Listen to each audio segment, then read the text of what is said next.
The tradition of Binalay traces its origins to the Ibanag people, an indigenous group in the Philippines. Ang binanlay sa mga Ibanag importante kasi yun ang tradisyon niya dito sa Alingigan Second.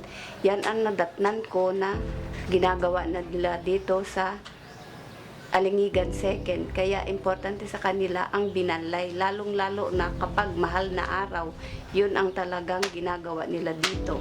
Today, Binalay is made with care and precision, using traditional methods which were passed down through generations. Ang pagbibinalay, na minanamana yan na encourage mo rin yung mga bata na turuan mo para kung sa gayon na mawala na kami, sila naman ang gagawa. Kaya hindi dapat mawala ang binanlay kasi yan ang tradisyon nila dito sa Alingigan. Sa akan si staff, abarka pahe, nakakwante ta Alingigan Second. Mabayag nga maneko tawi ta Alingigan. Bardi pala ni anak ko ta nadi natayamada maneko nga nato pamatole tanira. Sangawe, ade sangawe, 72 years old nga naman ko nga palaman.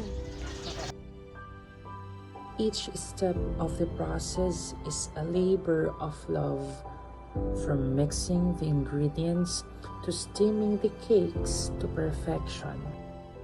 Nung una, tumutulong lang ako sa biyanan ko hanggang sa natuto ako. Tapos, nung namatay na yung biyanan ko, ako na ang gumawa. Kaya, tinilutuloy ko lang yung iniwan ng biyanan ko. Ako po si Marciana Casasola Bayag. Nakatira po ako dito sa Alingigan Second.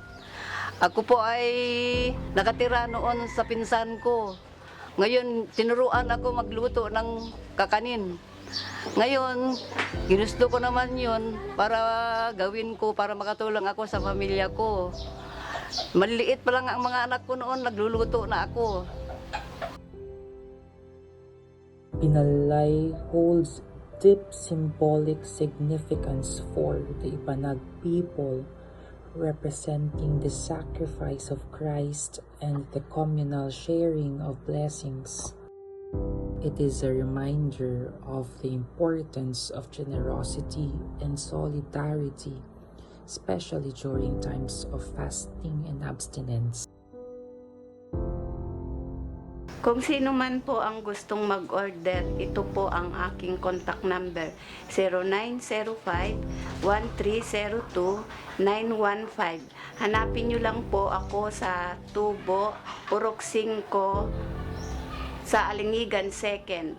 Kung sino pong may gustong mag-order ng tinda kong kakanin, punta lang po kayo sa may Purok 7, Alingigan Second. By working together and celebrating together, we embody the true essence of Binalay and its message of unity.